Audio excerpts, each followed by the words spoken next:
Hi everyone, welcome to Mrs. Gelaro's art room.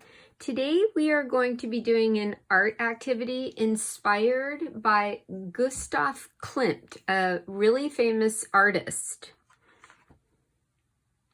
These are the materials you'll need to get started. I have a 6x9" paper here, and as always I'm going to create a border on the top right here. So I remember not to paint here. And for this project, your paper goes this way, vertically, not horizontally, also known as portrait, not landscape. Okay, so I'm going to write Gustav Klimt right here. And the first thing we are going to do is we are going to create a watercolor background that will look something like this. So we're going to start with warm colors and using a lot of water and paint. You're going to start with red here and then orange and then yellow orange and then yellow all the way to the top. That's what you're going to do to create your background. So let's get started. Now, here's a little trick.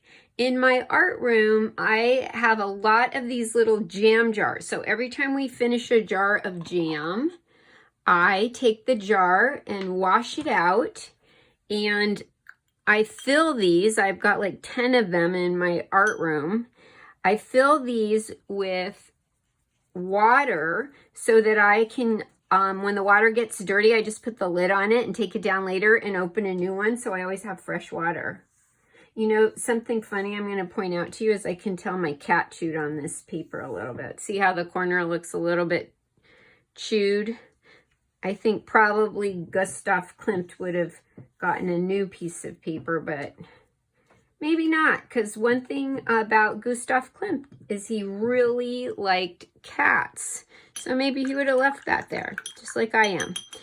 Okay, so when you do your watercolor paints or use your watercolor paints, you have to go like this for a little while in the tub. And one thing that I want to say is if you don't have watercolor paints at home, you can do this with colored pencil. You can layer paper. If you have colored paper, you can put like a red layer, an orange layer, and kind of go all the way up. I like to get a lot of paint on there.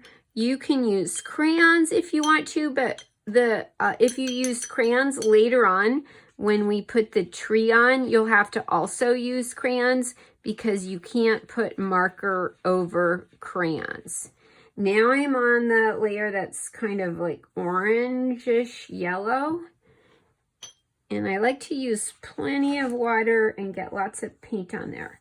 So Gustav Klimt was an Austrian artist. He was born in Vienna. And when he was born, he was very poor. And his father was a gold engraver. And I think that's really interesting because when he became an artist, Gustav Klimt used something called gold leaf in his artwork. And gold leaf is actually really, really thin, little papery pieces of real gold. So he was around gold for his whole life. Gustav Klimt was part of an art movement called Art Nouveau, which means new art. And the Art Nouveau movement was very organic. They liked things to look natural, not so much geometric. He used a lot of line and pattern in his artwork. While I'm talking, you can be finishing up your background. One thing about Gustav Klimt is in his lifetime, he was successful. Not all artists were successful in their lifetime, but in his lifetime, he was. But after he died, his paintings became even more valuable. You'll see that on the slideshow that, in fact, he sold that one painting for, not he wasn't alive anymore, but his ancestors sold it for $135 million. That is a lot of money for a painting. If he was alive, That would have bought a lot of cat food for his cat. Okay, next step is we're going to go ahead and start making our tree, because what we're doing is we're making a painting similar to his tree of life. It's inspired by his tree of life. So once you have your background and once it's dry, completely dry, you're going to go ahead and start by creating a curly line sort of going up the middle of your paper.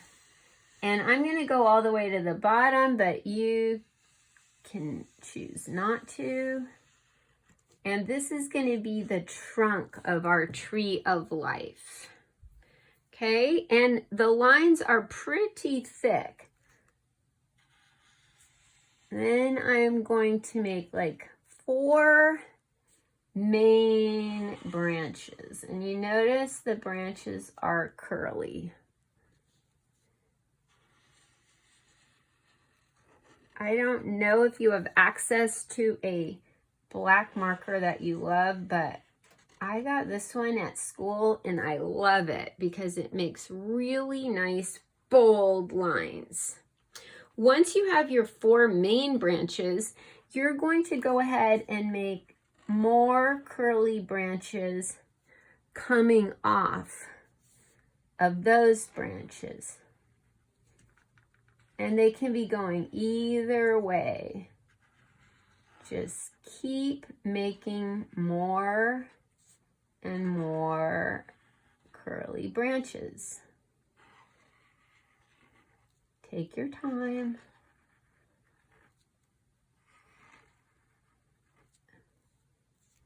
Everywhere where you see a space, and remember space is an element of art.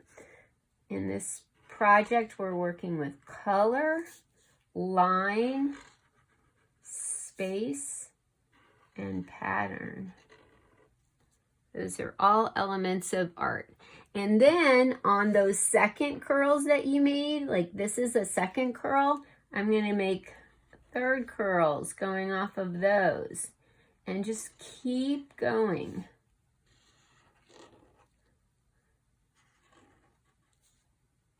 Everywhere where you see some space, fill it with a curly branch.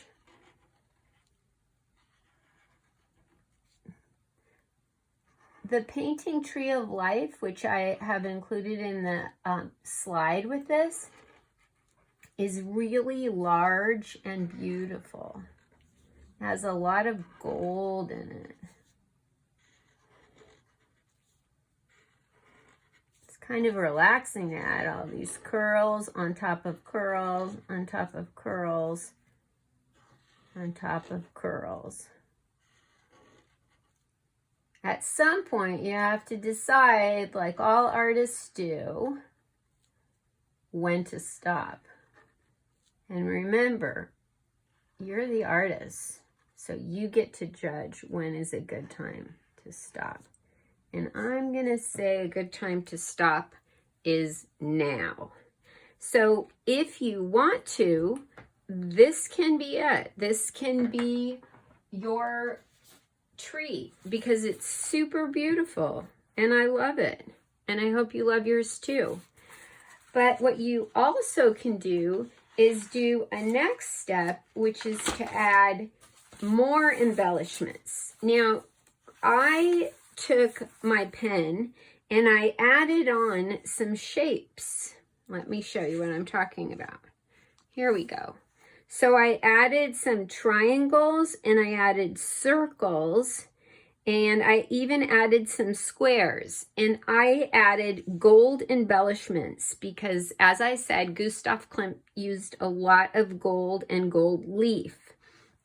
I didn't use actual gold leaf because that would be a really expensive art project, but I did have a gold pen. So if you have any gold paper you could cut out and add to your Tree of Life, or if you have gold paint, or if you have a gold crayon, or if you have a good gold colored pencil or an oil pastel, whatever you have that shows up. And if you don't have gold, hey, I bet you have some tin foil or aluminum foil in your house that you could cut up into shapes and glue onto your tree of life, because that would be silver and that would be really beautiful too.